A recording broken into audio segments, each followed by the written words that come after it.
আপনার ভোট 1000 টাকা দিয়ে আপনি একটা ভোট বিক্রি করলেন, মনে রাখেন একটা ভোট না ইমান বিক্রি করলেন।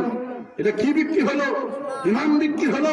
এই চেয়ারম্যানটা যদি যোগ্য না হয়, আমানতদারি যদি না হয়, তার ভিতরে যদি আমানতদারি ঠিক না থাকে, আল্লাহ রাসূলের হাদিস ওয়ানা আনাস রাদিয়াল্লাহু তাআলা আনহু قال قال رسول الله صلى الله عليه وسلم لا ঈমান লিমান লা আমানাতা লাহু ওয়ালা দীন লিমান লা আহদা লাহু।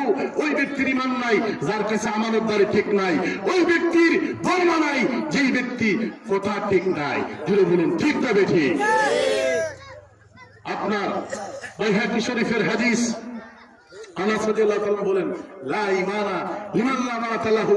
যত ব্যক্তি প্রতিশ্রুতি দিয়ে চেয়ারম্যান হয়, চেয়ারম্যান হওয়ার পরে যদি সেই প্রতিশ্রুতি সে রাখতে না পারে, বুঝতে হবে তার মধ্যে আমানতের দাড়ি সঠিক নাই, কথার বরখলাফ আছে। কথার বরখলাফ যার কাছে আছে, ওই ব্যক্তির কোনো ধর্ম নাই। লা দীনা লা ঈমানা লিমান লা আমানাতা লাহু ওয়ালা দীনা লিমান লা আহদা লাহু। ওই ব্যক্তির ধর্ম নাই যার কথা ঠিক না। বলুন ঠিক না বেটি? সকালে এক কথা, বিকালে এক কথা, দুপুরে এক কথা, আপনার ঘুমোতে যাওয়ার সময় এক কথা। ওই ব্যক্তি কখনো মুমিন হতে পারে? আমার বন্ধুরা, আমার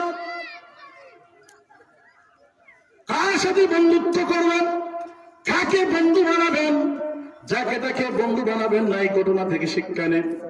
উকবা ইবনে আবু মুইত বন্ধু বানিয়েছিল তার বন্ধু, তারই এক কাফের, মক্কার কাফের ছিল, লিডার ছিল।